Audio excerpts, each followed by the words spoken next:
Hello बच्चों, आप सभी का बहुत बहुत स्वागत है हमारे क्लास में। तो आज मैं आप सभी के लिए लेकर आया हूं एक न्यू चैप्टर, जिस चैप्टर का नाम है केमिकल काइनेटिक्स।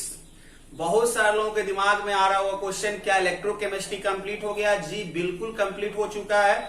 नया जो आपका सिलेबस है उसके अनुसार अगर आप देखें तो जितना आपको पढ़ना था ऑलरेडी मैं पढ़ा चुका हूं। ठीक है, तो आज यहां से हम नया चैप्टर स्टार्ट करने वाले हैं, जिस चैप्टर का नाम है केमिकल काइनेटिक्स। बोर्ड एग्जाम में 5 to 6 मार्क्स आपको पकड़े जाएंगे केमिकल काइनेटिक्स से। ठीक है, कंपैरेटिव एग्जाम में भी क्वेश्चन पूछे जाते हैं। बहुत ही इंटरेस्टिंग और बिल्कुल हलवा सा चैप्टर है। अब हलवा जो बनाना है बना लो, सूजी का, गाजर का, बादाम का, जो मन करे बनाते रहो, खाते रहो। ठीक है, लेकिन है बहुत इंटरेस्टिंग। बच्चे इसमें थोड़ा सा लॉगरिथम या थोड़ा सा ये कैलकुलेशन देखकर थोड़ा परेशान होते हैं, तो परेशान नहीं होना है। हर चीज का मैं आपको शॉर्ट ट्रिक बताऊंगा।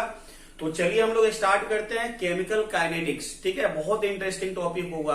खूब न्यूमेरिकल है, खूब थ्योरी है, दोनों इक्वल चलेगा। ठीक है, तो आइए हेडिंग लगा लीजिए, केमिकल काइनेटिक्स। Chemical kinetics. सबसे पहले बात यह है कि काइनेटिक्स से आप क्या समझते हैं? कुछ पता है काइनेटिक्स? तो काइनेटिक्स जहां भी आता है बच्चों, हम क्या समझते हैं? मोशन, वेलोसिटी, गति, स्पीड। तो केमिस्ट्री में यहां पे काइनेटिक्स का मीनिंग क्या है?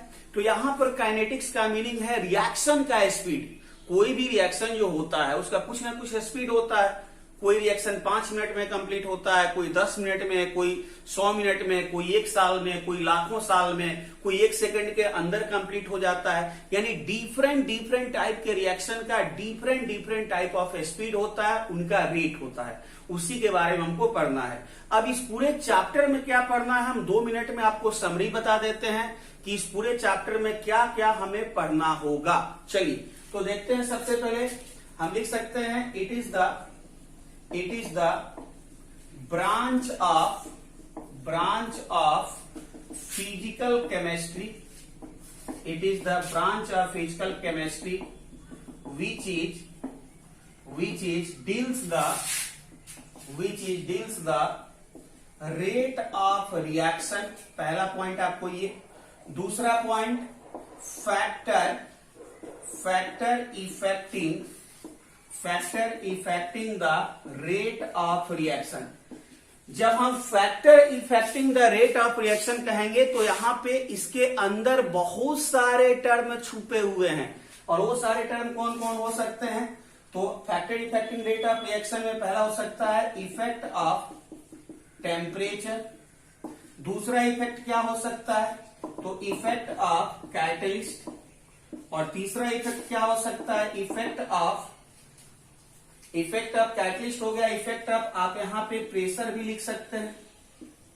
और इन सब को मिलाकर, तीनों को मिलाकर एक नया टर्म आता है जिसको हम लोग कहते हैं आर्हेनियस इक्वेशन। क्या है? Arrhenius equation. क्लियर हो गया? उसके बाद यहां पे आगे आपको पढ़ना पड़ेगा mechanism of reaction. Mechanism of reaction में हमें पढ़ना होगा मॉलिक्यूलरिटी ऑफ रिएक्शन। फिर हमें पढ़ना होगा ऑर्डर ऑफ रिएक्शन। क्या पढ़ना होगा? Order of reaction. तो ओवरऑल मोटा मोटी अगर हम बात करें तो यही हमारे लिए कंटेंट होंगे। ठीक है, कि इस चैप्टर में हमें क्या क्या पढ़ना है। इस चैप्टर में पढ़ना है रेट ऑफ रिएक्शन, फिर factor affecting of rate of reaction. अब रेट ऑफ रिएक्शन को कौन कौन इफेक्ट करेगा? तो टेम्परेचर कर सकता है, प्रेशर कर सकता है, कैटलिस्ट कर सकता है, इवन कॉन्सेंट्रेशन भी करेगा। ठीक है, कॉन्सेंट्रेशन भी करेगा। उसके बाद इन सबको एक साथ कंबाइन कर दिए तो एक नया इक्वेशन बन जाता है जिसको कहते हैं आर्हेनियस इक्वेशन। और फिर इसके बाद मैकेनिज्म ऑफ रिएक्शन, जिसमें हम पढ़ेंगे order of reaction, molecularity of reaction. तो आप पहले इतना नोट डाउन कर लीजिए, फिर बारी बारी से हम लोग डिस्कशन स्टार्ट करने वाले हैं। जल्दी से नोट करेंगे। चलिए, हो गया होगा, आपने नोट कर लिया होगा। आगे बढ़ते हैं यहां से। अब यहां से आगे बच्चों हेडिंग लगा लो रेट ऑफ रिएक्शन।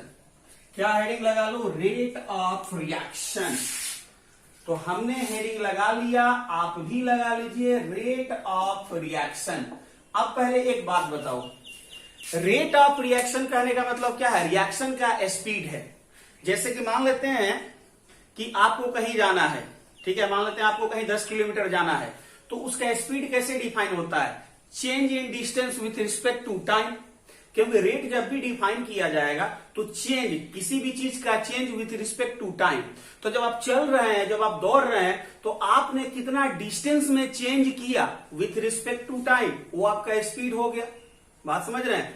तो उसी तरह से रिएक्शन में क्या चेंज होगा टाइम के रिस्पेक्ट में, ये सोचो। तो रिएक्शन में दो ही चीज चेंज होगा, या तो कॉन्सेंट्रेशन का चेंज होगा या तो प्रेशर का चेंज होगा। ठीक है, तो पहले कितना कॉन्सेंट्रेशन था और बाद में कितना कॉन्सेंट्रेशन है विथ रिस्पेक्ट टू टाइम, वही आपका क्या बन जाएगा, रेट ऑफ रिएक्शन। या पहले कितना प्रेशर था, कुछ समय बाद कितना प्रेशर है, यानी कि शुरू से लेके बाद तक कितना प्रेशर में चेंज हुआ या कितना कॉन्सेंट्रेशन में चेंज हुआ विथ रिस्पेक्ट टू टाइम, उसी को हम लोग क्या कहेंगे, रेट ऑफ रिएक्शन कहेंगे। तो लिख लेंगे, it is defined as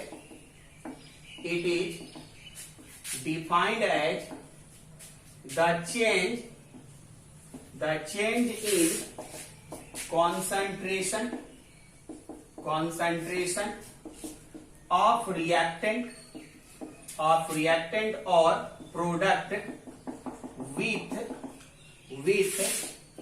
respect to time is called rate of reaction, is called rate of reaction। ठीक है। अच्छा, दूसरा चीज, इसका यूनिट क्या होगा, तो रेट ऑफ रिएक्शन क्या लिखा आपने, रेट ऑफ रिएक्शन क्या लिखा आपने, जरा ध्यान दीजिए। तो रेट ऑफ रिएक्शन है change in concentration with respect to time. तो चेंज इन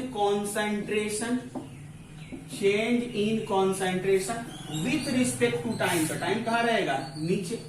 अब जरा ध्यान से देखो कि कॉन्सेंट्रेशन जब हम कहते हैं तो बहुत सारा मीनिंग होता है, मोलरिटी, नॉर्मलिटी, फॉर्मेलिटी वगैरह वगैरह, पता है ये सब कुछ। लेकिन केमिस्ट्री में जब भी हम कॉन्सेंट्रेशन सिर्फ कहते हैं तो हम वहां पे मोलरिटी लेकर चलते हैं, मोलरिटी कैपिटल एम। तो चेंज इन कॉन्सेंट्रेशन यानी कि चेंज इन मोलरिटी, और मोलरिटी का यूनिट क्या होता है, मोल पर लीटर। मोलरिटी का यूनिट होता है मोल पर लीटर। टाइम का यूनिट कुछ भी हो सकता है, रिएक्शन सेकंड में भी कंप्लीट होगा, मिनट में भी हो सकता है, आवर में भी हो सकता है, डे में भी हो सकता है, मंथ में भी हो सकता है, ईयर में भी हो सकता है। समझ रहे हो बात। तो टाइम का कुछ भी यूनिट यहां पे ले सकते हो। तो टाइम, तो क्या हो जाएगा यूनिट, तो unit of rate of reaction, जरा ध्यान से देखो, मोल पर लीटर पर टाइम। और टाइम की जगह पर सेकंड रहेगा तो पर सेकंड, मिनट होगा तो पर मिनट, आवर होगा तो पर आवर। चलो जल्दी से नोट करो इसको। चलो हो गया होगा। अगर मान लेते हैं कि प्रेशर रहेगा, अगर मान लो कि प्रेशर रहेगा, तब क्या होगा, अगर प्रेशर में चेंज हो रहा है तो रेट ऑफ रिएक्शन। अगर प्रेशर में हो रहा है तो क्या लिखेंगे ऊपर, change in pressure, change in pressure upon time. तो यूनिट क्या हो जाएगा, unit of rate of reaction. अब देखो, प्रेशर का तो कोई एक फिक्स यूनिट नहीं होता है। प्रेशर एटीएम में हो सकता है, बार में हो सकता है, पास्कल में हो सकता है, एमएमएचजी में हो सकता है, सेंटीमीटर एचजी में हो सकता है। तो इसलिए हम डायरेक्ट लिखेंगे चेंज इन प्रेशर। तो हम क्या लिखेंगे, यूनिट ऑफ प्रेशर इनटू पर टाइम। यहां पे जो भी होगा प्रेशर का यूनिट पुट करेंगे और यहां पे जो भी होगा टाइम का यूनिट पुट करेंगे, तो वो निकल जाएगा प्रेशर के टर्म में रेट ऑफ रिएक्शन का यूनिट। चलिए नोट कीजिए इतना। चलिए, इतना होने के बाद अब एक बात बताओ कि क्या सभी तरह के रिएक्शन का रेट डिटरमाइन करना पॉसिबल है? क्या दुनिया में जितने भी तरह के रिएक्शन होते हैं, सभी तरह के रिएक्शन का रेट ऑफ रिएक्शन, यानी कि उनका चेंज इन कॉन्सेंट्रेशन या उनका change in pressure with respect to time measure करना क्या पॉसिबल है? नहीं। सभी तरह के रिएक्शन का रेट ऑफ रिएक्शन पॉसिबल नहीं है मेजर करना। तो फिर सवाल यह है कि किस तरह के रिएक्शन का हमें रेट ऑफ रिएक्शन डिटरमाइन करना है और किस तरह के रिएक्शन का रेट ऑफ रिएक्शन डिटरमाइन नहीं करना है। तो चलिए ये डिस्कशन को आगे बढ़ाया जाए। तो देखो, अगर स्पीड के आधार पर देखा जाए, गति के आधार पर देखा जाए, गति कहने का मतलब रिएक्शन को कंप्लीट होने के आधार पर देखा जाए, तो 3 तरह का रिएक्शन बांटा गया है। नंबर 1, वैसा रिएक्शन जो बहुत ज्यादा फास्ट हो, बहुत ज्यादा फास्ट, तुम्हारा पलक झपकने से पहले वो कंप्लीट हो जाए, माइक्रो सेकेंड में कंप्लीट हो जाए, जैसे कि आयोनिक रिएक्शन। आयोनिक रिएक्शन को कंप्लीट होने में 10⁻⁻6 -5 सेकेंड समय लगता है, यानी कि तुम्हारा पलक झपकने से पहले वो काम तमाम हो जाता है। तो ये इतना फास्ट है कि प्रैक्टिकली इसका रेट ऑफ रिएक्शन डिटरमाइन नहीं किया जाता है या नहीं हो सकता है, यानी इस तरह के रिएक्शन का रेट ऑफ रिएक्शन हमें पढ़ना नहीं है। ठीक है। दूसरा वैसा रिएक्शन हो गया जो बहुत ज्यादा स्लो होता है, बहुत समय लेता है कंप्लीट होने में, जैसे कि रस्टिंग ऑफ आयरन। जैसे कि तुम्हारे घर में कोई मान लेते हैं कि आयरन का रॉड है, तो उसमें जो रस्टिंग होगा, उसमें जो जंग लगेगा, उसको लगने में महीना दिन, 2 महीना, 4 महीना, 1 साल लग जाता है। ठीक है। या सपोज करो कि तुम्हारा जो मिलता है अर्थ से, नेचुरल गैस मिल गया, कोक मिल गया, पेट्रोलियम मिल गया, तो ये पहले कभी न कभी जो था भूकंप वगैरह आया हुआ था, तो पेड़ पौधा जीव जंतु जो था धरती के अंदर दब गया। अब धीरे धीरे इनके अंदर रिएक्शन होते गया, फाइनली ये नेचुरल गैस में कन्वर्ट हो गए या पेट्रोलियम में कन्वर्ट हो गए। तो ये रिएक्शन बहुत समय में कंप्लीट हुआ, हजारों वर्ष में कंप्लीट हुआ, तो ये बहुत ज्यादा स्लो हुआ। तो इस तरह के रिएक्शन का भी रेट डिटरमाइन हमें करना प्रैक्टिकली नहीं है। तो 2 बात क्लियर हो गया। जो बहुत फास्ट है उसका भी डिटरमाइन नहीं करना है, जो बहुत स्लो है उसका भी डिटरमाइन नहीं करना है। तो जिसका एवरेज रेट है, यानी जिसका मॉडरेट रेट है, जो 1 दिन में कंप्लीट हो जाता है या 2 दिन में या 1 घंटा में या 5 घंटा में, इस तरह के रिएक्शन का रेट ऑफ रिएक्शन हमें डिटरमाइन करना है। क्लियर हो गया बात? तो चलो इसको लिख लेते हैं। बट चलो सबसे पहले on the basis of rate of reaction can be divided into 3 categories. Rate of reaction यानी उसके स्पीड के आधार पर रिएक्शन को 3 कैटेगरी में बांटा गया है। Number 1, very fast reaction. Very fast reaction का मतलब है कंप्लीटेड इन 10⁻⁻6 सेकेंड। ऐसा रिएक्शन जो सेकेंड से भी मतलब 1000 गुना कम समय में जो होगा आपका क्या हो जाए, कंप्लीट हो जाए। तो जैसे कि हमारे all ionic reaction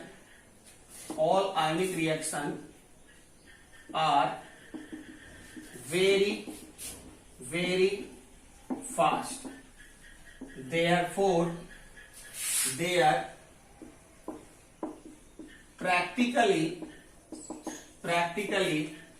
rate of reaction can't be determined। बात समझ रहे हो? जितने भी आयोनिक रिएक्शन है वो इतने ज्यादा फास्ट होते हैं कि प्रैक्टिकली उनका रेट ऑफ रिएक्शन, उनके रिएक्शन होने का क्या गति है, वो कंप्लीट कैलकुलेट नहीं होता है, वो मीनिंग लेस होता है। अब आयोनिक रिएक्शन जैसे कि मान लो कि NaCl है, बहुत कॉमन एग्जांपल है, बार बार मिलेगा आपको, और AgNO3 है। अब देखो क्या है, ये ऑलरेडी Na+Cl- है, ये Ag+NO3- है, तो तुरंत क्या बना लेगा, तुरंत बना लेगा AgCl + NaNO3।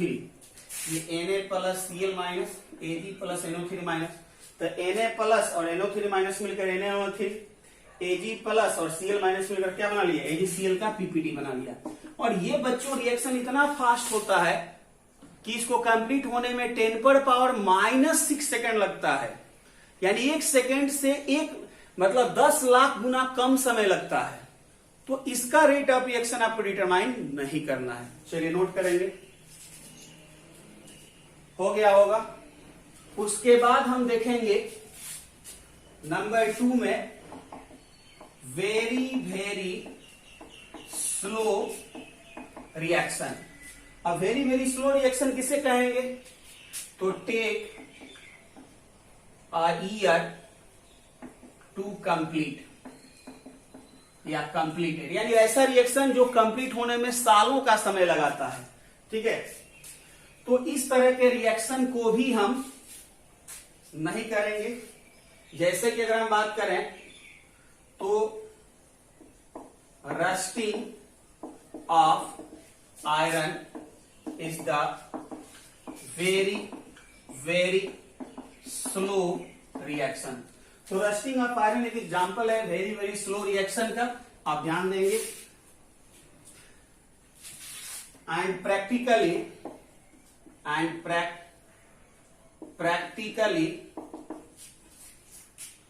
rate of reaction cannot be determined of such type reaction। Rusting of iron जो होगा बहुत स्लो है, या नेचुरल गैस जो मिलता है हमें या धरती से वगैरह, ये सारा जो होगा बहुत स्लो है, तो इसका भी रेट ऑफ रिएक्शन डिटरमाइन नहीं होगा। बोर्ड तो नहीं हो रहे होगा, अभी हम सिर्फ कहानी का शुरुआत किए हैं कि क्या क्या होता है इसमें। आने वाला समय में जो होगा बड़ा मजा आएगा, जस्ट वेट करो 2-4 मिनट और। ठीक है, चलो नोट कर लो इसको, मिटा दें। अब हम बात करेंगे नंबर 3 का, और नंबर 3 का हम बात करेंगे जो बहुत स्लो नहीं है ना बहुत फास्ट है। तो हम लिखेंगे मॉडरेट रेट ऑफ रिएक्शन। ठीक है, और ये जो होगा टेकन आवर और डेज। ऐसा रिएक्शन जो कंप्लीट होने में कुछ घंटों का समय लग लेता हो, या कुछ दिन का समय लेता हो, या कुछ मिनट का समय लेता हो, हम उसको क्या कहेंगे? मॉडरेट। और इस कैटेगरी में कौन आएंगे? तो molecular reaction are moderate rate of reaction. जो आपके मॉलिक्यूलर रिएक्शन है वो आपके मॉडरेट रेट ऑफ रिएक्शन। जैसे एक बहुत ही फेमस एग्जांपल है, जैसे कि N2 प्लस 3H2 ये बना लिया 2NH3। अब देखो ये भी मॉलिक्यूल्स है, ये भी मॉलिक्यूल्स है, और ये भी मॉलिक्यूल्स है, तो ये आपका एक मॉलिक्यूलर रिएक्शन है। ठीक है, और इस तरह के रिएक्शन जो होंगे वो मिनटों में, आवर्स में कंप्लीट होते हैं। क्यों? जरा देखो, तो नाइट्रोजन के बीच जो होता है ट्रिपल बॉन्ड होता है, पता है आपको। हाइड्रोजन के बीच सिंगल बॉन्ड होता है, नाइट्रोजन और हाइड्रोजन के बीच सिंगल बॉन्ड होता है। अब देखो, पहले यहां से ये ट्रिपल बॉन्ड टूटेगा, फिर यहां से ये सिंगल बॉन्ड टूटेगा, ये दोनों पहले अपना बॉन्ड तोड़ेंगे, फिर एक नए बॉन्ड का फॉर्मेशन करेंगे। तो कुछ समय लगेगा बॉन्ड को तोड़ने में, और फिर कुछ समय लगेगा नए बॉन्ड को बनाने में। क्लियर हो गया बात? तो कुछ समय लगेगा इस दोनों के बॉन्ड को तोड़ने में, और कुछ समय लगेगा नए बॉन्ड को बनाने में। ठीक है, तो ये बहुत ज्यादा फास्ट भी नहीं होगा, बहुत ज्यादा स्लो भी नहीं होगा, इसलिए हम इसको मॉडरेट रेट ऑफ रिएक्शन कहेंगे। और बच्चों जो हमें पढ़ना है इस पूरे सिलेबस में, पूरे केमिकल काइनेटिक्स में, वो हमें पढ़ना है मॉडरेट रेट ऑफ रिएक्शन वाले रिएक्शन का रेट ऑफ रिएक्शन। ठीक है, तो ओवरऑल हमें इसी के बारे में पढ़ना है। Here practically we determine the rate of molecular reaction। जितने भी मॉलिक्यूलर रिएक्शन होंगे उनका रेट ऑफ रिएक्शन हम डिटरमाइन करेंगे, ना ही आयनिक का करेंगे और ना ही जो बहुत स्लो हो रहे थे उनका करेंगे। हम किनका करने वाले हैं? मॉलिक्यूलर रिएक्शन का। चलो नोट करो। चलो हो गया, नोट हो गया। चलो अब यहां से आगे बढ़ेंगे। इतना तो समझ में आ गया है कि किसका डिटरमाइन करना और किसका डिटरमाइन नहीं करना है। तो कहानी ओवरऑल यही समझ में आया कि उसी का डिटरमाइन करना है जिसका रेट ऑफ रिएक्शन एवरेज हो, जो बहुत फास्ट नहीं हो, जो बहुत स्लो नहीं हो। और इस तरह के कौन से रिएक्शन होंगे? तो जो हमारे मॉलिक्यूलर रिएक्शन होंगे, यानी जिसके अंदर सिर्फ मॉलिक्यूल्स हो। अब यहाँ पे थोड़ा सा डिस्कशन को और आगे लेकर चलें तो हम कह सकते हैं कि on the other hand rate of reaction is 2 types. अब बहुत सारा सोच रहा होगा सर अभी तो आप बताए थे कि सारा टाइप्स खत्म हो गया, फिर नया 2 टाइप्स क्या मिला। तो तुम याद करो कि जो तू अपना फिजिक्स में पढ़ा है मोशन में, जो तुम्हारा मोशन टॉपिक था उसमें बताया गया था कि जो स्पीड है वो 2 तरह का होता है, एक एवरेज स्पीड और दूसरा इंस्टेंटेनियस स्पीड। तो एवरेज स्पीड में क्या होता था कि दिए गए टाइम इंटरवल में जो चेंज हुआ था डिस्टेंस, उसको हम लोग कहते थे एवरेज स्पीड। और इंस्टेंटेनियस में क्या होता था कि पार्टिकुलर किसी समय पे क्या स्पीड था, क्या चेंज हो रहा था डिस्टेंस में, वो आपका क्या था, इंस्टेंटेनियस था। ठीक उसी तरह से यहां भी वही है कि दिए गए टाइम इंटरवल में कितना चेंज हुआ कॉन्सेंट्रेशन में, चाहे वो रिएक्टेंट का और चाहे वो प्रोडक्ट का, वो आपका एवरेज रेट ऑफ रिएक्शन होगा। और किसी पार्टिकुलर क्षण में, किसी पार्टिकुलर समय पे क्या चेंज होगा कॉन्सेंट्रेशन का, वो आपका क्या होगा, इंस्टेंटेनियस होगा। तो आप ध्यान रखें, पहला होगा आपका एवरेज रेट ऑफ रिएक्शन और दूसरा होगा क्या, इंस्टेंटेनियस रेट ऑफ रिएक्शन। तो चलिए आप हेडिंग लगा लीजिए कि 2 तरह के होंगे, एवरेज रेट ऑफ रिएक्शन और इंस्टेंटेनियस रेट ऑफ रिएक्शन। तो पहला हेडिंग लगा लो एवरेज रेट ऑफ रिएक्शन। अब एवरेज रेट ऑफ रिएक्शन के बारे में क्या होगा, तो change in concentration in given time interval. दिए गए टाइम इंटरवल में कि 2 बजे से 3 बजे के बीच या 2 से 3 के बीच में कितना कॉन्सेंट्रेशन का चेंज हुआ, वो आपका एवरेज हो गया। ठीक है, चलिए जैसे कि मान लीजिए कि आपके पास एक रिएक्शन है A और प्रोडक्ट है P। अब time t equal to T1 पे इसका कॉन्सेंट्रेशन सपोज कीजिए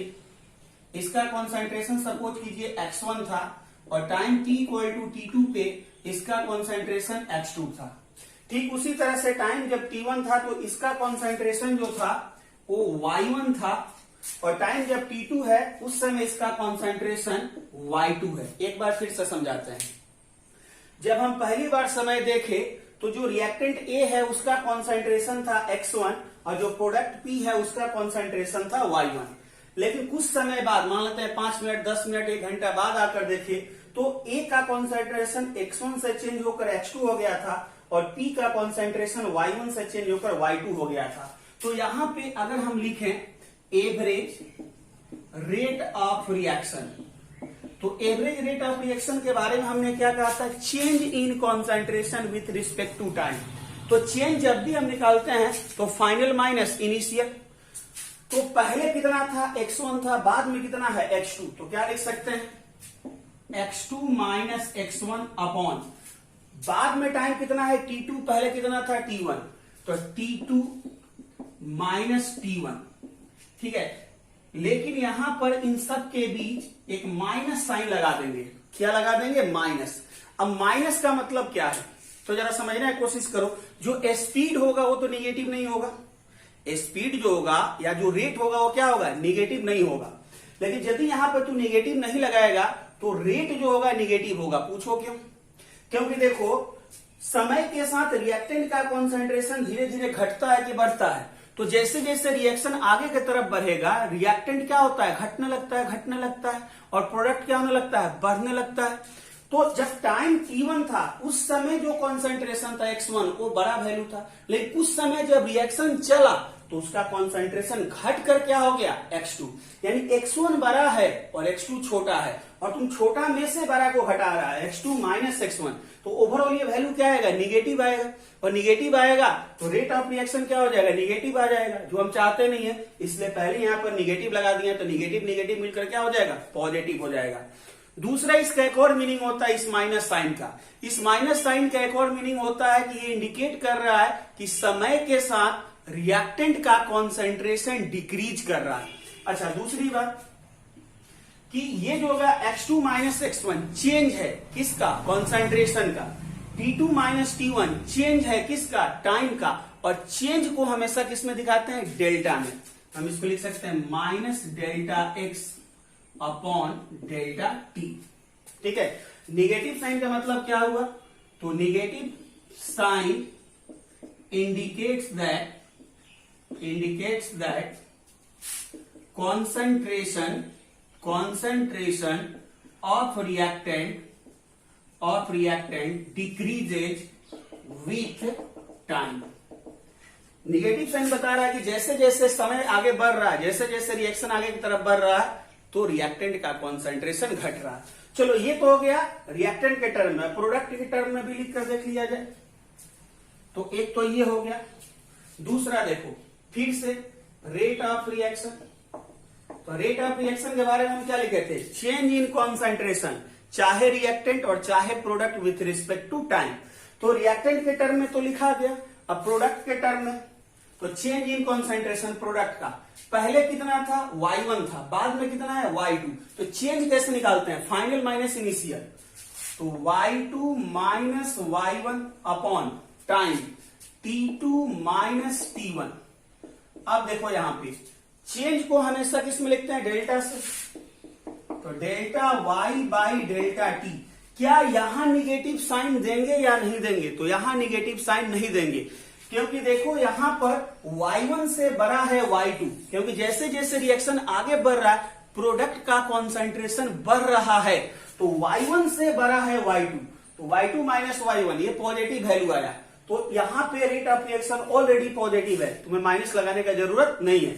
जबकि यहां पर रेट ऑफ रिएक्शन क्या आ रहा था? निगेटिव आ रहा था, इसलिए हम माइनस लगा दिए। तो निगेटिव निगेटिव मिलकर क्या हो जाएगा? पॉजिटिव हो जाएगा। और ओवरऑल अब दो बात ध्यान रखो, ज्यादा मत सोचो, कि जब भी हम रेट ऑफ रिएक्शन लिखेंगे रिएक्टेंट के टर्म में तो निगेटिव लगाना, और रेट ऑफ रिएक्शन यदि प्रोडक्ट के टर्म में लिखेंगे तो पॉजिटिव लगाना। बस इतना दो बात ध्यान रखना, इससे ज्यादा कुछ करने का जरूरत नहीं है। तो यहां से रेट ऑफ रिएक्शन यहाँ पे प्लस लगा देंगे। प्लस साइन यहां पर क्या इंडिकेट करता है? तो यहां पे लिखेंगे positive sign indicates that concentration of product increases with time। सबका अपना अपना मीनिंग है। निगेटिव हमेशा रहेगा रिएक्टेंट के टर्म में, और पॉजिटिव हमेशा रहेगा प्रोडक्ट के टर्म में अगर तू रेट ऑफ रिएक्शन लिख रहा है तो। निगेटिव साइन बता रहा है कि रिएक्टेंट का कॉन्सेंट्रेशन घट रहा है समय के साथ, पॉजिटिव साइन बता रहा है कि प्रोडक्ट का कॉन्सेंट्रेशन बढ़ रहा है समय के साथ। चलो नोट डाउन करो जल्दी से। चलो हो गया, चलो बहुत बढ़िया। अब इसके बाद ये तो हो गया average rate of reaction. Average के बाद अब हम देखेंगे instantaneous rate of reaction. Instantaneous rate of reaction. अब जब हम इंस्टेंटेनियस की बात करते हैं तो चेंज इन कॉन्सेंट्रेशन या change in pressure at any particular instant. So it is defined as change in concentration or pressure at any particular instant। किसी भी एक पार्टिकुलर क्षण में जो चेंज होगा हम उसी को क्या कहते हैं? इंस्टेंटेनियस। तब देखो ये A है और ये P है। अगर हम इसका एवरेज रेट ऑफ रिएक्शन लिखें तो average rate of reaction minus DA by DT, ठीक है। A का change in concentration equal to plus DP by DT। अब इस तरह से लिखना ज्यादा डालो। A का कॉन्सेंट्रेशन में चेंज टाइम के रिस्पेक्ट में, सॉरी यहां डेल्टा टी यहां पर डेल्टा टी। अब देखो हम कह रहे हैं कि किसी पार्टिकुलर इंस्टेंट में बहुत छोटे से टाइम इंटरवल में, यानी कि जो डेल्टा टी है वो टेंस टू जीरो हो गया। डेल्टा टी क्या हो गया? Tends to zero. तो डेल्टा टी जब टेंस टू जीरो हो गया तो हम इसको डिफरेंशिएशन का टर्म में लिख देते हैं। पता है आपको कि जब डेल्टा टी टाइम इंटरवल बहुत छोटा है तो हम इसको क्या कर देंगे? डिफरेंशिएट। आखिर डिफरेंशिएशन आता क्यों है? तो डिफरेंशिएशन आता बहुत छोटे छोटे पॉइंट के लिए, बहुत छोटा छोटा चीज को डिफाइन करना है तो डिफरेंशिएट करते हैं। अब बहुत छोटे छोटे को बड़ा कर देना है तो इंटीग्रेट करते हैं। तो या बहुत छोटे छोटे टाइम इंटरवल में निकालना है तो इसको क्या कर दो? डिफरेंशिएशन के टर्म लिख दो। इसलिए इंस्टेंटेनियस रेट ऑफ रिएक्शन क्या हो जाएगा, तो कुछ नहीं minus dA upon dt equal to plus dP upon dt, कुछ इस तरीके से। चलो नोट डाउन करो इसको। हमको पता है अभी 50% ही क्लियर हुआ है, थोड़ा सा इंतजार करो, एक दो एग्जांपल में सब कुछ क्लियर हो जाएगा। पहले नोट करो। चलो ठीक है, हो गया होगा।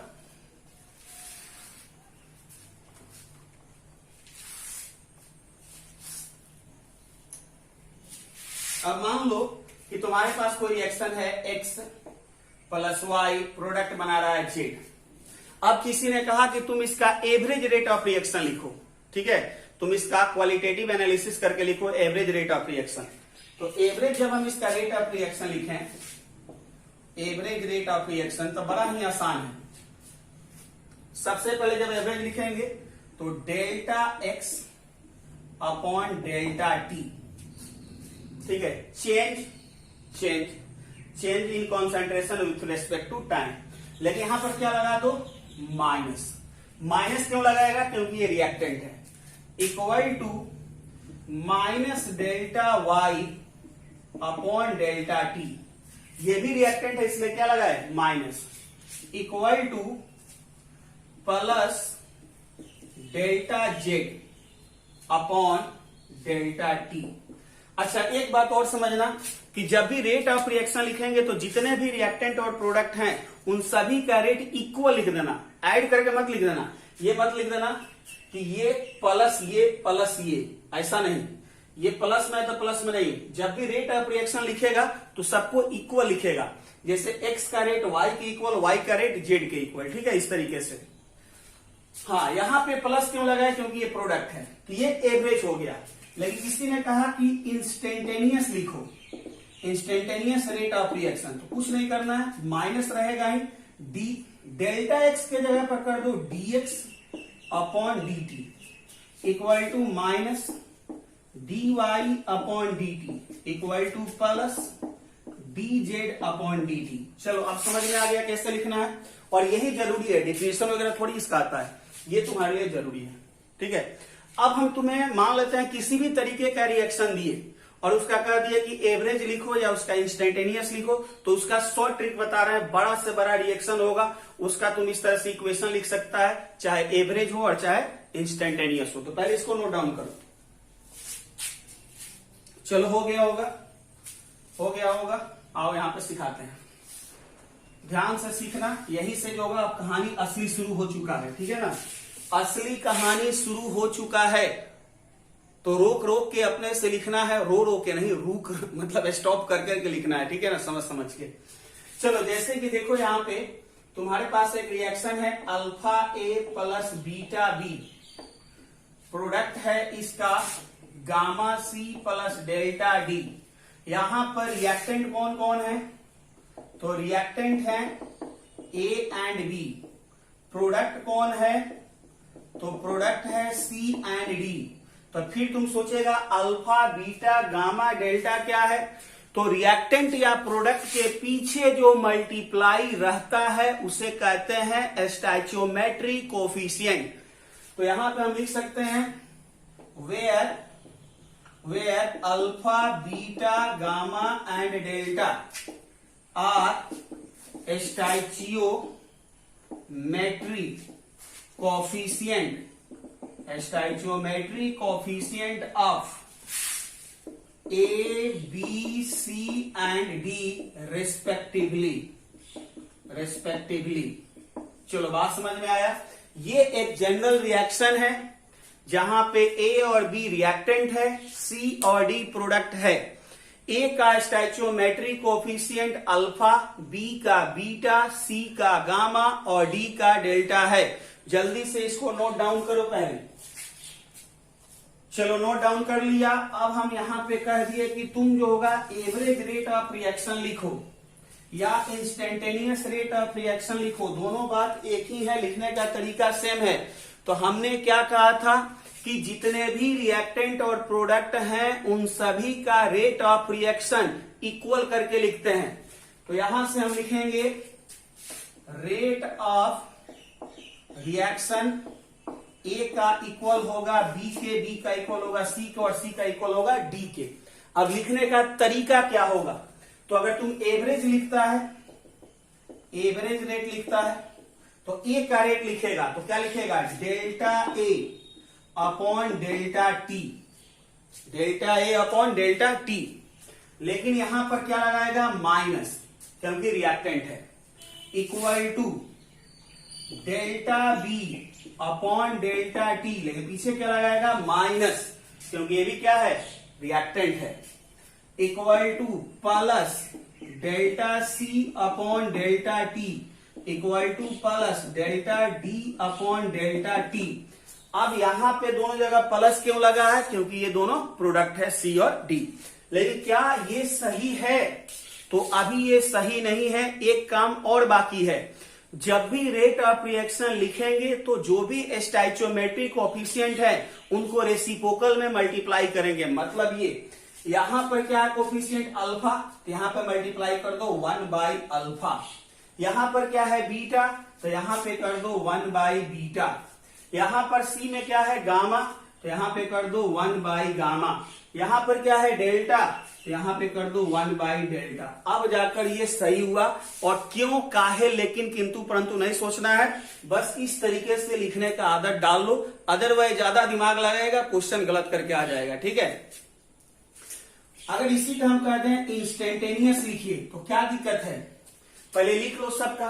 तो इंस्टेंटेनियस में जो डेल्टा है उसको किसमें चेंज कर दो, डी में, तो क्या लिखेगा, minus D A by D T equal to minus D B by D T equal to plus D C by D T equal to plus D D by D T. लेकिन क्या ये सही है, नहीं। जब बी लिखना है तो कोफिशिएंट का रेसिप्रोकल मल्टीप्लाई होगा रेट में। तो देखो ए का कोफिशिएंट क्या है, अल्फा, तो यहां पे करना पड़ेगा 1 बाई अल्फा, यहां पे 1 बाई बीटा, यहां पे 1 बाई गामा, यहां पे 1 बाई डेल्टा। अब जाकर ये सही हुआ, नोट करो जल्दी से। चलो हो गया, नोट हो गया होगा। अब कुछ यहाँ एग्जाम्पल लेते हैं फटाफट, जरा हमको बताओ कि क्या सीखा है या कुछ अभी तक कंफ्यूजन बचा हुआ है। चलो देखो यहाँ पे, जैसे कि मान लो यहाँ पे तुम्हारे लिए हम दिए 2a प्लस b, प्रोडक्ट है 3c। अब हम इसका कह रहे हैं कि तुम जो होगा एवरेज रेट ऑफ रिएक्शन या इंस्टेंटेनियस रेट ऑफ रिएक्शन लिखो। तो ज्यादातर समय में इंस्टेंटेनियस ही लिखने के लिए मिलेगा, तो इंस्टेंटेनियस का ही शुरुआत करते हैं। तो अगर हम रेट ऑफ रिएक्शन लिखें तो रेट ऑफ रिएक्शन देखो, ए बी सी, ए का इक्वल टू बी का इक्वल टू सी का बराबर होगा। लिखने का तरीका सिखा चुके हैं, तो क्या लिखेंगे, D A by D T equal to D B by D T equal to D C by D T. क्या इतना से काम बन जाएगा, नहीं। जो रिएक्टेंट है ए और बी उसके पीछे क्या लगाओ, माइनस, जो प्रोडक्ट है उसके पीछे क्या लगाओ, प्लस। क्या इतना से काम बन जाएगा, नहीं। अभी एक और काम बाकी है, जो स्टोइचियोमेट्रिक कोएफिशिएंट है रेसिप्रोकल करके मल्टीप्लाई। तो यहां पर 2 है, यहां पर हो जाएगा 1 बाई 2, यहां पे 1 है तो 1 बाई 1 कुछ नहीं होगा, यहां पे 3 है तो 1 बाई 3। अब जाकर ये क्या हुआ, सही हुआ।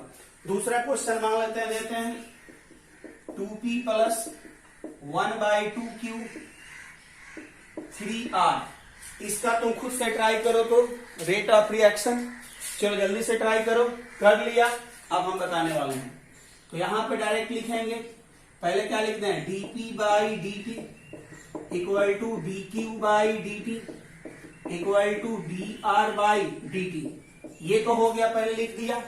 अब कहां पे माइनस और कहां पे प्लस देना है, तो ये दोनों रिएक्टेंट हैं तो माइनस माइनस, ये प्रोडक्ट है तो क्या दो, प्लस। ये काम खत्म हुआ। एक काम और बाकी कि जो स्टोइचियोमेट्रिक कोएफिशिएंट है रेसिप्रोकल करके मल्टीप्लाई करो। तो यहां पे 2 है तो हो जाएगा 1 बाई 2, यहां पे 1 बाई 2 है तो 1 बाई 2 का रेसिप्रोकल लेगा। रेसिप्रोकल मतलब समझ रहा है ना, 1 बाई 1 बाई 2, तो 2 ऊपर चला जाएगा, यहां पर क्या हो जाएगा 2। यहां पर 3 है तो 3 का रेसिप्रोकल 1 बाई 3। इस तरीके से हम लिखते हैं रेट ऑफ रिएक्शन को। जल्दी से नोट डाउन करो। चलो ठीक है, हो गया। अब मान लो कि तुमको हम दूसरा क्वेश्चन देते हैं, सपोज करो कि तुम्हारे लिए ये है N2 + 3H2 प्रोडक्ट बना रहा है 2NH3। हम कह रहे हैं कि इसका रेट ऑफ रिएक्शन लिखो। लिख सकते हो रेट ऑफ रिएक्शन इसका? चलो ट्राई करो रेट ऑफ रिएक्शन लिखने का। तो इसका रेट ऑफ रिएक्शन लिखो। तो पहले क्या लिखो? D N2/dt = D H2/dt = D NH3/dt। अब जहां जहां रिएक्टेंट है वहां माइनस लगाओ। तो यहां माइनस माइनस, जहां प्रोडक्ट है वहां प्लस। और क्या करना है? तो जिसका जो कोफिशिएंट है उसका रेसिप्रोकल करके मल्टीप्लाई करो। तो यहां पर क्या 1, तो 1 का रेसिप्रोकल 1 ही रहेगा। यहां 3 है तो 1/3, यहां 2 है तो 1/2। चलो लिखने का तरीका समझ में आ गया? क्लियर हो गया बात? हाँ, एक बात और यहां पे समझो। ये इतना तो समझ गया, एक बात और समझो यहां पे। चलो अब ध्यान से सुनो। जितने भी रिएक्टेंट हैं वो कंज्यूम होते हैं या उनका डिफॉर्मेशन होता है। ठीक है, तो रिएक्टेंट के लिए वर्ड यूज किया जाएगा, बहुत ही ज्यादा इंपॉर्टेंट। ये अभी समझा रहे हैं इसका application. For reactant, for reactant क्या वर्ड यूज होगा? तो कंजम्पशन, कंजम्पशन या डिफॉर्मेशन। प्रोडक्ट के लिए क्या यूज होगा? फॉर प्रोडक्ट के लिए क्या यूज होगा? तो प्रोडक्ट के लिए यूज होगा आपका फॉर्मेशन। ज्यादातर समय क्या होगा? फॉर्मेशन। तो ये दो वर्ड यूज, मतलब दो वर्ड जो होगा ध्यान रखना। जहां भी रिएक्टेंट होगा वो कंज्यूम होगा, खर्च होगा या टूटेगा, डिफॉर्म होगा। जो प्रोडक्ट होगा वो क्या होगा? फॉर्म्ड होगा, वो बनेगा। चलो इतना नोट डाउन करो जल्दी से। चलो हो गया। अब आओ कुछ क्वेश्चन लेते हैं, समझाते हैं, क्योंकि बिना क्वेश्चन के ये क्लियर होने वाला नहीं। आओ किस तरह के क्वेश्चन यहां से पूछे जाते हैं ये आपको सीखना होगा। तो क्वेश्चन नंबर 1 के लिए अब तैयार हो जाइए। कह रहा है कि इन द रिएक्शन, क्वेश्चन कह रहा है कि in the reaction A + B, A + 2B, product बना रहा है C, 3C एक्चुअल में, plus 2D। The rate of disappearance, the rate of disappearance of B is 10⁻⁻2 mole per liter per second. What will be the rate of reaction? What will be the rate of reaction and consumption of A and formation of C and D। चलो पहले तुम खुद से try करो, पहले तुम खुद से ट्राई करो, फिर से बताते हैं। अब ध्यान से सुनो मेरी बात। फर्स्ट क्वेश्चन है, समझाते हैं। जब भी इस तरह का रिएक्शन दिया रहेगा और इसमें से किसी भी एक का रेट ऑफ फॉर्मेशन या रेट ऑफ डिफॉर्मेशन दिया हो और बाकी का रेट ऑफ फॉर्मेशन या रेट ऑफ डिफॉर्मेशन पूछेगा, या हो सकता है कि ये रिएक्शन दे दिया और रिएक्शन में रेट ऑफ रिएक्शन देगा तुम्हें और बाकी सबका रेट ऑफ फॉर्मेशन या रेट ऑफ डिफॉर्मेशन पूछेगा। तो इन सभी तरह के सवालों को, मतलब कि एक रिएक्शन दे दिया, उसमें चाहे तो रेट ऑफ रिएक्शन दे दे या किसी का रेट ऑफ फॉर्मेशन या रेट ऑफ डिफॉर्मेशन दे दे और बाकी का रेट ऑफ रिएक्शन या रेट ऑफ फॉर्मेशन डिफॉर्मेशन पूछे, तो तुम्हें कुछ नहीं करना, सिर्फ 3 स्टेप करना है। पहला कि इस रिएक्शन का जो तुम्हें सीखा है रेट ऑफ रिएक्शन लिखने के लिए उसको लिख लो। फिर जिसका दिया गया है उसका रेट ऑफ रिएक्शन से या रेट ऑफ फॉर्मेशन डिफॉर्मेशन से बाकी का कैलकुलेट करते हैं। अब कैसे ही अप्लाई करना है तो देखो, इसी क्वेश्चन में कह रहा है कि the rate of disappearance of B का दिया हुआ है और तुमसे पूछ रहा है कि रेट ऑफ रिएक्शन क्या होगा, ए का डिसअपीयरेंस क्या होगा और सी और डी का फॉर्मेशन क्या होगा। तो कुछ नहीं करना है, रिएक्शन को देखते हुए पहले रेट ऑफ रिएक्शन लिखना है। तो रेट ऑफ रिएक्शन पहले अगर लिखो तो रेट ऑफ रिएक्शन क्या हो जाएगा, तो आप डायरेक्ट लिखते हैं minus DA by D T equal to -1/2 DB by D T equal to +1/3 DC by D T equal to +1/2 DD by D T. ये डायरेक्ट हम लिख लिए और इस तरह से लिखे आपको सिखा चुके हैं। अब क्वेश्चन में दिया क्या है, तो अकॉर्डिंग टू क्वेश्चन में दिया है the rate of disappearance of B. तो बी देखो क्या है, बी रिएक्टेंट है कि प्रोडक्ट है, तो बी रिएक्टेंट है, तो रिएक्टेंट के लिए डिसअपियरेंस देगा, चाहे डिफॉर्मेशन देगा, ठीक है, या कंज्यूम देगा। प्रोडक्ट होगा तो उसके लिए फॉर्मेशन देगा या अपीयरेंस देगा। क्लियर हुआ बात। अब जब भी अपीयरेंस या डिसअपियरेंस की बात करेगा तो बिना कोफिशिएंट हटा के लिखना, मतलब ये कह रहा है कि डिसअपियरेंस ऑफ बी, तो बी देखो क्या है, बी जो होगा -1/2 डीबी बाई डी टी तुम्हें दिखाई दे रहा है, ठीक है। लेकिन जब भी अपीयरेंस और डिसअपियरेंस कहेगा ये कोफिशिएंट को हटा देना। लेकिन अगर कहता कि the rate of reaction of B, तब ये कोफिशिएंट को रहने देना, ठीक है। चलो फिलहाल तो डिसअपियरेंस कह रहा है तो सिर्फ ये हो गया, और इसका वैल्यू कितना है 10⁻²। बाकी किसका किसका निकालना है, तो बाकी आपको निकालना है रेट ऑफ रिएक्शन।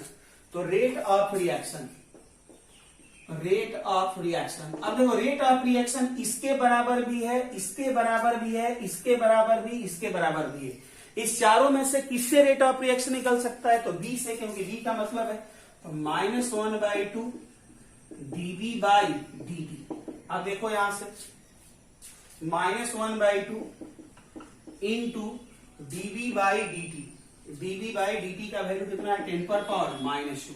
तो ये तुम्हारा आंसर हो गया, ठीक है। अब तुम बोले ये निगेटिव आएगा, तो रेट ऑफ रिएक्शन कभी निगेटिव नहीं होता है, उसको भूल जाओ और डायरेक्ट यहां पर लिख दो कि रेट ऑफ रिएक्शन जो होगा डायरेक्ट यहां पर। और ऐसे भी देखो यहाँ पे ये माइनस माइनस का मतलब कोई मतलब नहीं है रेट ऑफ रिएक्शन, तो डायरेक्ट यहाँ पे लिख दो 1/2 10⁻²। और ज्यादा कंफ्यूजन हो तो रेट ऑफ रिएक्शन को क्या ले लो, मॉड ले लो। मॉड ले लेगा तो निगेटिव क्या बन जाएगा, पॉजिटिव बन जाएगा, ठीक है। दूसरा तुमसे क्या कह रहा है यहाँ पे, एक तो ये हो गया। दूसरा तुमसे कह रहा है कि what will be the rate of reaction हो गया। दूसरा तुमसे कह रहा है कंजप्शन ऑफ ए। अब देखो ए का तुम्हें निकालना है और बी का तुम्हें पता है, तो इसको और इसको इक्वल कर दो, जिसका दिया है और जिसका निकालना इक्वल कर दो। तो -DA by D T equal to -1/2 DB by D T. अब सिर्फ DA बाई डी टी, क्योंकि रेट रहेगा तब कोफिशिएंट रहेगा, जब उसका कंजप्शन फॉर्मेशन डिफॉर्मेशन रहेगा तो कोफिशिएंट नहीं रहेगा। तो डायरेक्ट यहाँ पे ए में बिना कोफिशिएंट का है, तो 1/2 इंटू कितना बी का 10⁻²। ये सेकेंड आंसर हो गया। थर्ड में तुमसे कह रहा है किसका निकालने के लिए कह रहा है, तो थर्ड में तुमसे कह रहा है ए का हो गया, फिर सी का। तो देखो तुम्हें बी का पता है और सी का निकालना है, तो बी का पता है सी का निकालना है, तो बी और सी को बराबर कर दो। तो जिसका निकालना उसको लेफ्ट में रखो प्राय, तो 1/3 DC by D T equal to 1/2 DB by D T. अब ध्यान से देखो, तुम्हें सिर्फ क्या चाहिए डीसी बाई डी टी, क्योंकि फॉर्मेशन डिफॉर्मेशन कंजप्शन डिकंजप्शन की जब बात होगा तो बिना कोफिशिएंट के, तो जबकि है तो यहाँ पे 1/3 कोफिशिएंट, तो 1/3 को इधर डिवाइड कर दो। 1/3 को इधर जब डिवाइड करेगा तो तुम्हें मिलेगा DC by D T equal to 1/3, 3 ऊपर चला जाएगा 3/2 डीबी बाई डी टी। अब यहां से लिख लो 3/2 into dB by D T का वैल्यू पता है 10⁻², यहां से निकल गया। उसके बाद एक और तुमसे पूछा है किसका, सी का हो गया। अब निकालना है डी का, तो डी का देखो निकालना है और बी का पता है, तो बराबर करो। तो क्या 1/2 D upon D T equal to 1/2 DB upon D T. अब देखो 1/2 से इधर डिवाइड करो तो ये खत्म हो जाएगा, तो सीधा सा मतलब कि डी डी क्या हो जाएगा, D D upon D T equal to कितना बताओ, 1/2 इधर खत्म कर देगा जाकर, तो डी बी अपॉन dt, जिसका वैल्यू है 10 पर पावर -2। ये चारों आंसर निकल गया। अब देखो, एक क्वेश्चन तो हम बताए हैं, लेकिन अभी भी आपके दिमाग में बहुत सारा कंफ्यूजन होगा, तो हम आपको एक राय देते हैं कि आपके पास कोई भी बुक होगा इस तरह के क्वेश्चन, चाहे एनसीईआरटी हो या अदर भी कोई बुक हो, इस तरह के क्वेश्चन आपको बहुत सारे दिए हुए हैं। तो पहले आप खुद से एक दो क्वेश्चन जो है ट्राई कीजिएगा, और हम नेक्स्ट वीडियो जो होगा कल आपको अपलोड करेंगे, तो उस वीडियो में इस तरह के और भी क्वेश्चन बताएंगे। लेकिन आज जो होगा आप जरूर इसको ट्राई कर लीजिएगा, फिर जब हम आपको बताएंगे तो ही आपको समझ में आएगा, अदरवाइज कंफ्यूजन बच जाएगा। चलिए।